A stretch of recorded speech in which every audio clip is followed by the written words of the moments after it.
Bonjour. Merci d'avoir fait l'acquisition d'une résidence de construction voyez. Maintenant, je vais vous expliquer les contrôles d'une fournaise et d'un échangeur d'air. Vous avez peut-être dans votre maison des contrôles qui ressemblent à ces contrôles-là. Le fonctionnement de ça. La partie du bas qui est ici, le thermostat Sensi. C'est un thermostat en passant qui est Wi-Fi. Donc, si vous voulez le brancher sur votre cellulaire, faites juste installer l'application Sensi sur votre téléphone mobile, puis vous suivez les instructions. C'est quand même assez simple à installer.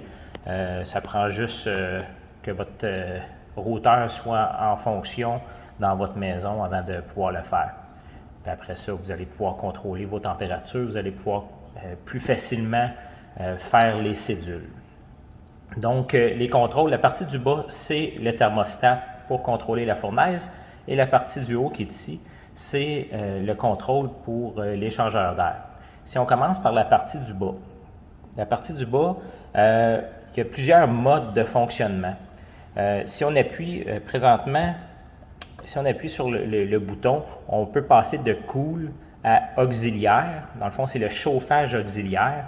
Ça servirait, exemple, si vous aimeriez désactiver la thermopompe extérieure pendant qu'on est en hiver, puis on ne voudrait pas utiliser la machine extérieure pour des conditions, n'importe quelle condition qui ferait en sorte que vous auriez peur que la machine soit rempli de glace ou de neige. Donc, vous le mettez sur chauffage auxiliaire, comme je viens de le faire. Ça va chauffer complètement par les éléments électriques. Donc, ça désactive complètement la machine extérieure. Mais en temps normal, vous allez le mettre en mode heat, comme je viens de le mettre. Il y a la position off, puis il y a la position cool. Maintenant, on est en été, je vais le laisser à cool.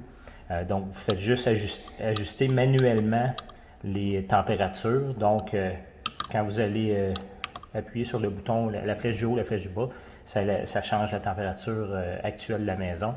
Donc, la température de consigne va être est ici de 22, puis il fait 22 à l'intérieur de la maison. Il y a aussi un bouton de cédule.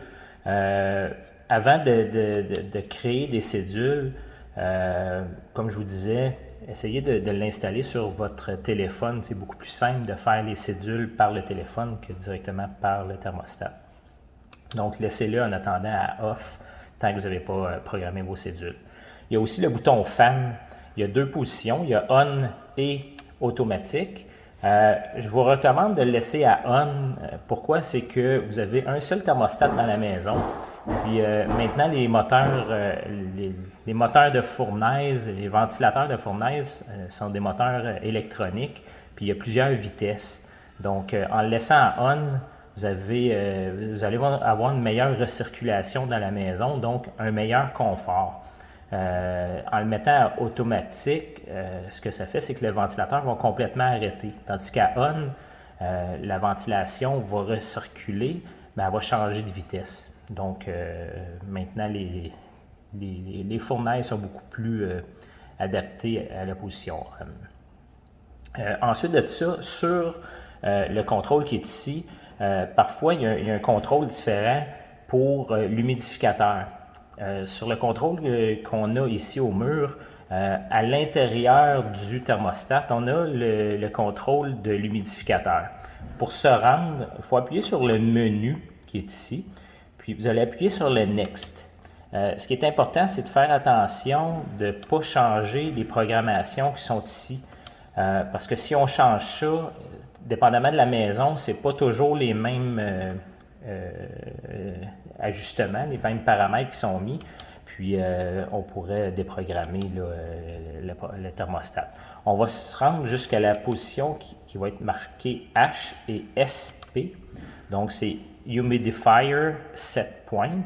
Donc, ça, c'est le taux d'humidité qu'on voudrait obtenir dans la maison par l'humidificateur. Présentement, on l'a ajusté à 40 %. C'est le taux d'humidité que je mets habituellement. Pourquoi 40 le but, ce serait d'obtenir dans la maison un taux d'humidité tout au long de l'année de entre 40 et 45 donc, en mettant un 40 ici, si jamais le taux d'humidité descend en bas, l'humidificateur va créer de l'humidité. Donc, comme c'est là, on va le laisser à 40 je vous dirais que c'est pas mal ce qui est le mieux. Puis on appuie sur le Exit quand on veut revenir à la position du début. Donc, vous avez aussi le contrôle qui est au haut, le contrôle de l'échangeur d'air. Quand on appuie sur l'écran, il y a comme une lumière bleue, lumière derrière qui apparaît. Puis, vous allez pouvoir, si vous êtes sur la position automatique qui est ici, vous allez pouvoir voir un taux d'humidité. C'est le taux d'humidité actuel que le contrôle détecte dans la maison. Il y a peut-être une différence avec le taux d'humidité qui apparaît sur le contrôle du thermostat. Là. Il y a toujours une différence de taux d'humidité entre les deux, c'est normal. Donc, pour le contrôle de l'échangeur d'air, vous avez dans la partie du haut, vous pouvez manuellement changer les contrôles. Dans le fond, si on appuie dessus sur la maison, vous allez pouvoir faire recirculer l'air à l'intérieur de la maison. Vous pouvez mettre l'échangeur d'air à la position off ou faire des échanges d'air. Quand on appuie sur la vitesse speed, vous avez juste la partie qui est ici. C'est la vitesse du ventilateur de l'échangeur d'air. Donc, présentement, on voit qu'on fait un échange de 20 minutes par heure. Si on appuie sur Speed une première fois, on va tomber un échange d'air de 40 minutes par heure, c'est-à-dire qu'il va échanger de l'air pendant 40 minutes, puis le reste de l'heure, il va faire les paramètres, dans le fond, sur lesquels il est ajusté auparavant. Il va continuer à faire ses autres fonctionnements. Si on appuie encore sur la vitesse, donc on va faire un échange d'air en tout temps en basse vitesse. On peut réappuyer pour faire un échange d'air en moyenne vitesse ou un échange d'air en haute vitesse en tout temps. Le but ultime d'un échangeur d'air, c'est pour essayer de contrôler le taux d'humidité à l'intérieur. Les maisons maintenant sont très, très étanches, surtout avec les maisons Nouveau Climat. On doit contrôler l'intérieur de la maison. C'est-à-dire qu'on voudrait obtenir un taux d'humidité entre 40 et 45 si vous êtes capable de garder ce taux-là, 40 à 45 c'est à peu près le taux optimal là, autant pour la maison que pour les occupants.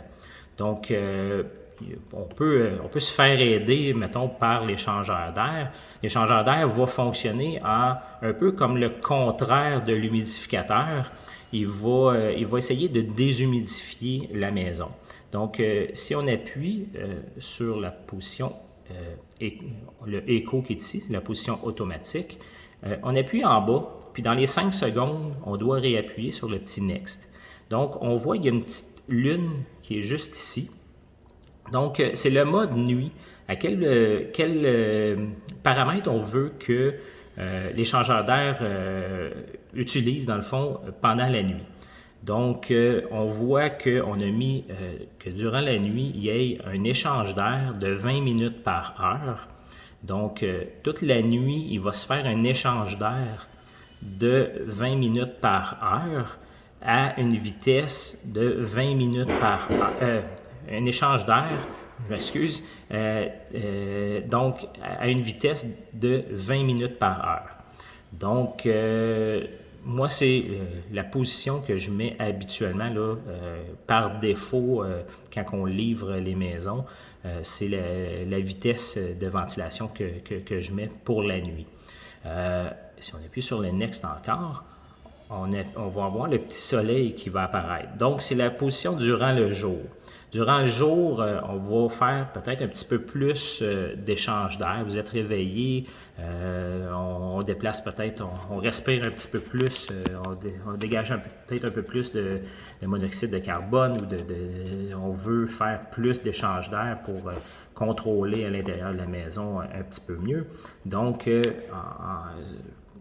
en faisant un échange d'air en basse vitesse en tout temps, c'est pas mal la vitesse qui est le plus, je vous dirais, la position qui est la plus utilisée là, par la majorité des maisons quand on les livre. Là.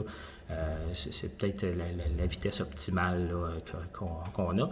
Ça peut toujours dépendre là, du nombre d'occupants à l'intérieur de la maison ou l'orientation de la maison. Il y a beaucoup de paramètres qui vont faire en sorte que ça pourrait changer.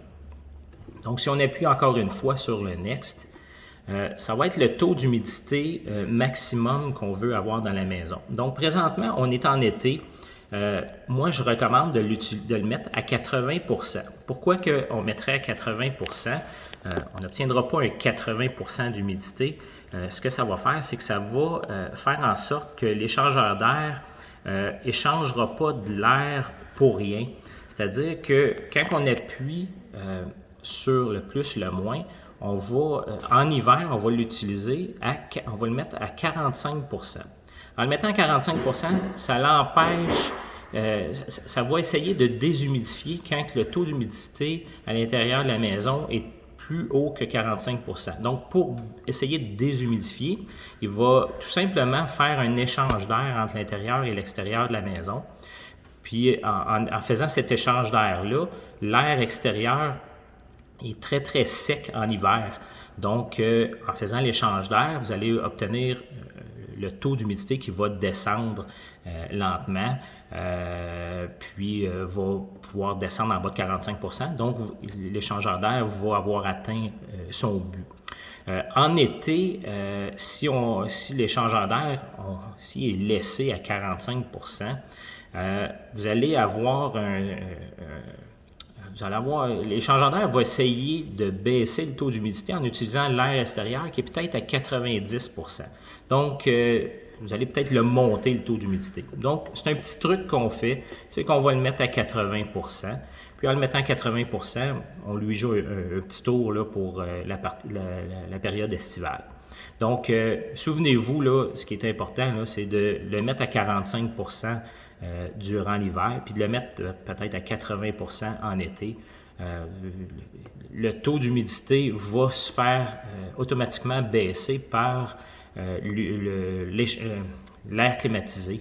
L'air climatisé enlève de l'humidité. Donc, c'est pour ça qu'en le mettant à 80 %, vous allez quand même être capable d'enlever de l'humidité dans votre maison. Donc, si on appuie sur le Next, dans les 5 secondes, le contrôle va revenir à sa position qu'il était, qui est la position normale. Donc, quand on le laisse sur la position Eco qui est ici, mais là, on est en mode automatique, puis les paramètres enregistrés vont être utilisés. Donc, c'est un petit peu la présentation que je voulais vous faire sur les contrôles d'une fournaise à air pulsé. Merci.